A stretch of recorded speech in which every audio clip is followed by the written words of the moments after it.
I hate dice. They're unpredictable, they're unreliable, and after all, why leave winning up to chance? So what I needed to do was build a team that wasn't contingent on dice rolls. It had to win all on its own merit with no luck involved, or at the very least, mitigating as much luck as I needed. I made my first iteration of the Jefferson Bomb team back in October of 2024, and this was something I really wanted to refine, especially for Silver Age. I had to put together a team that didn't need dice to win, a team that could deal so much damage in one turn it would cripple my opponent and lead me to a victory without having to look at a little 1 through 6 cube. So, who was going to be on the team? King Jefferson, of course. He's the man. But we need wheels. We need someone to get me over there. Who other than Flash Raptor? Look, Diana and Zala people. This is not up for discussion. Flash Raptor's the man. He may be a dinosaur, but he's the GOAT. Next up, I needed more free damage. Frogman came to mind. I got 11th place at US Nationals back in 2023 with Frogman in the Influence Ring, and baby, it's time to bring him back. He has 3 instances of knockback that each deal 1 damage at a time, and oh man, does he cook. I love Frogman, and he was an easy inclusion on this team. Next, I want to shout out Dylan Cassabom for opening my eyes to, of course, none other than Brother Voodoo Prime. And when Brother Voodoo arrived, that granted my own sick, sadistic, twisted wish, and I couldn't wait to use them on my opponent. Finally, of course, things need to die in order for Jefferson to pop off. So what better than autonomous constructs to kill those? Chip, an easy include since we gotta have the Green Lantern team ability to cart my team up there. And of course, Sister Cersei. She's got free move, she's got TK, she has prob, and of course, I can even ping her myself to put her on some barrier. Sister Cersei was the girl. Both Sister Cersei and Chip have access to autonomous pogs in Silver Age with the Fire Hydrant and the Green Lantern Mitt respectively, which means if I ever needed more targets than just 2 for my Jefferson Bomb, on the turn that I needed to move out and totally capitalize, I could also just make autonomous constructs so that they could go off, run off, and die, and I wouldn't even have to worry about it. But of course, to get even more damage and free knockback, I could make a Sound Wave, or I could make a Cowboy Boot.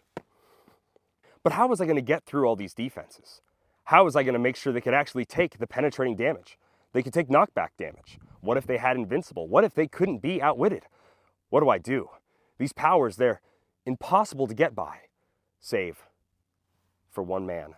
One boy who is none other than Legacy Card Leech. Oh my God, what's going on? Your powers won't work with me. Legacy Card Leech simply says, adjacent characters can't use powers. Now, I would have to take that my own, of course, that I myself couldn't use powers. But Flash, our main taxi, he doesn't need him. He's got a 13 speed, and with Peeper giving him a +2 whenever he carries, that means I can put Leech in the 16th square of the map reliably. And on bigger maps, Leech is of course going to be using our only restricted item, the Cloak of Levitation. Because now you're locked down with some little mutant that says you can't use any powers. Oh, you want to move away from me? I've got plasticity and sidestep. I'm going to follow you around the entire map. Leech is a menace, and I loved every second of it. So now we have our team, yes. But where are we going to go play it? We needed a nice and easy, convenient place to finally test this team out.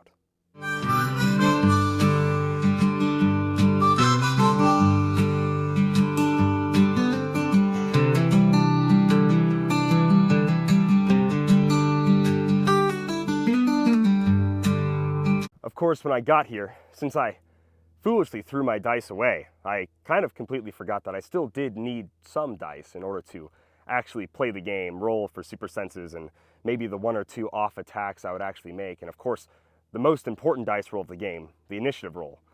That's where I have to shout out Desert Rat Games in Casa Grande for selling me these insanely awesome, heavy metal dice. These are right up my alley. I wasn't rolling dice a lot this day, so I really wanted to make sure that their impact could be felt all throughout the Arizona desert. It's the day of the tournament. Here at Athoria Games in Tempe, Arizona. We got super HeroClix. Whoa, is that Anthony? Whoa. Stefano? We got And Jeff, sorry, and Jeff, and on the podcast, heck yeah. We got, was it 28 something? Wow, a super HeroClix fan. I'm outnumbered down here, boys. Dial H is not making it, not down here. Man, I'm ready to get last place. Man, I'm beating all these people. Him, not him. Him. I'm probably losing to him also. Him, I can't beat him. Him. Everyone else, I'm taking all of them home. I'm winning. First game against Jeff was incredibly difficult. I'm not gonna lie, I don't really know what Spot does. Every time I look at his card, I just kind of go, oh, that's a lot of words. Too bad I'm not reading them. So, you know, I just kind of accepted that whatever Spot could do, he could just kind of do it. And so we ended that game going 400 to 400 with him getting the win. So I'm okay with the amount of points I took home. Shout out all those little spider bots and goons I was able to KO. Good one, man. The next game against Jose Barragan was not favorable either. You see, I know the Barragans are good players. In fact, I was pretty scared to come down here when I saw that they had registered for the event, knowing they would put up a really good fight. I mean, after all, they had a bystander, and I didn't. Jose had seen my team, and he had planned accordingly. He spaced out his team so I couldn't Jefferson bomb very well, and even I myself had user error and counted one square too short to actually get the Jefferson bomb off. I completely flubbed this matchup, only taking home 60 points. But that's okay. I was right where I wanted to be. 0-2 may not seem favorable to most people, but to me, that was perfect. Because I know that pressure, oh, ladies and gentlemen, pressure makes diamonds. The higher the pressure, the more dazzling the diamond. And let's just say, you could call me Emma Frost. I don't know. The higher the pressure, the more dazzling the diamond. Getting flashbacks from my own Nebraska states, where I went 0-2 and then later lost my 5th match to not even make top 8 cut. I couldn't go down like that. I had to avenge my loss, and I couldn't let King Jefferson down. So, these next 3 matches not only needed to be fairly reasonable matchups for me, but I had to win them, and I had to score as many points as I could while doing it. The next 3 games were just what I needed. I was able to properly secure the team, and I was able to go out there and claim victory. Thankfully, I ran into a Fenix Force Thor and a Spirit of Vengeance. Dad, what do you think my matchup is going to be going into Spirit of Vengeance? Think I got a chance of beating him? Well, I think if probably not. Okay. Both matchups I had thought about before coming down here. Okay, so quick tournament recap. We're here in Athoria Games. I'm 2-2 right now. 400 point victory, 400 point victory, 400 point loss, and then a 60 or 90 point loss.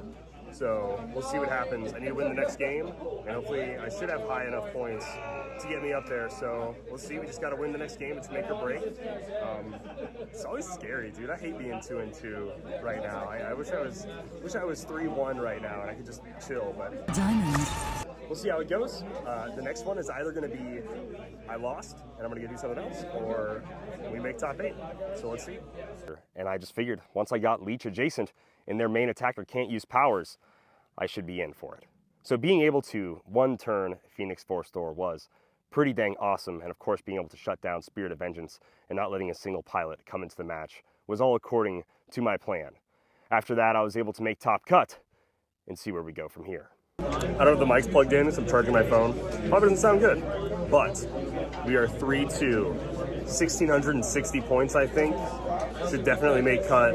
I'm feeling good. I just need good matchups. That's all I need is good matchups, and that's it. And then I win. So we'll see what happens.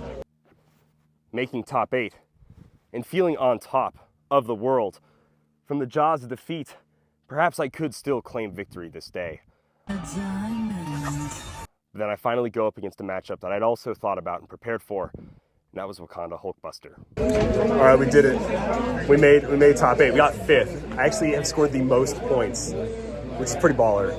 We're gonna go up against, dude, I'm scared. We're going against Wakanda Hulkbuster. I've thought about this matchup. I've simmed it like Matt Reed. I've simulated this in my mind, and we'll see what happens. Look, there's no secret, ladies and gentlemen. My team does a ton of free actions, like like a lot, okay? Like it's pretty contingent on doing like a ton of free actions. But I know I needed to only make one free action to shut down Wakanda Hulkbuster for the rest of the turn. And that was to copy Green Lantern with Flash and get Leech next to that nasty, nasty Wakanda mech. Once that was done, it was just a matter of free knockback from the boots, a twisted wish here and there, and a Jefferson bomb to seal the deal. And we were able to go on to the top 4. How do you want to do this? Get a load of this guy. Get a load of this guy. What do you want me to do? Here's what's gonna happen. Here's what's gonna happen. We're making it to top 4. If I win, Kalder has to admit Superman's the best hero of all time. If you win, I'll admit Captain America's okay. Damn. I don't think that's on the same level you think it is, man. 100% is. My top 4 match was none other than Anthony. He, of course, shout out Super HeroClix. You guys are great. Stefano, hilarious. Anthony, you know, he's a little rough around the edges, but he's a pretty all right guy. He has bad taste in superheroes, and that's okay. We can't all be perfect. But still, another crushing defeat for him, that is. Once again, proving that Captain America is better than Superman. I was able to beat Anthony at his home venue. I mean, does it get any worse than that? And now I just needed to go on to top 2 against Anthony Barragan. Could I beat 2 Anthonys in a row? Does that even make sense? Does it even matter? We'll have to find out. The higher the pressure, the more dazzling the diamonds. Against all odds, we did it. We're here at the final table against Anthony Barragan. Wish me luck. Let's see what happens. And from the jaws of defeat, it was time to claim victory. And jaws is exactly something I was scared of because I had to face a giant shark. Kamo, of course, he's the man. Come on. All respect to Kamo. Huge ups to Anthony. Kamo is an awesome figure. He's a ton of fun. And one I even almost played at this very same tournament. But I was terrified. He was able to kill Leech right away, which means I had to chew through his invincible and then get him down to powers that didn't reduce penetrating damage the rest of the way. I thought I made a grave mistake not being able to get him off invincible before I dropped the Jefferson bomb, and I certainly did. Probably should have hit him with an attack first, so 3 penetrating damage made more sense. Probably should have hit him with an attack first. But the dice don't lie, and I didn't care about rolling them. So I was able to pin him down with the chain. Value of 0. Need a 6. Prob with Brother Voodoo. Need a 6. No way. That's pretty funny. Prob with Chip. Need a 6. That'll hit. Let's quarter roll that. Yeah. That'll hit. And then eventually nickel and dime him down, one twisted wish after the next with the cowboy boot. Good game. Claiming me the Arizona State champion. I got some oceanfront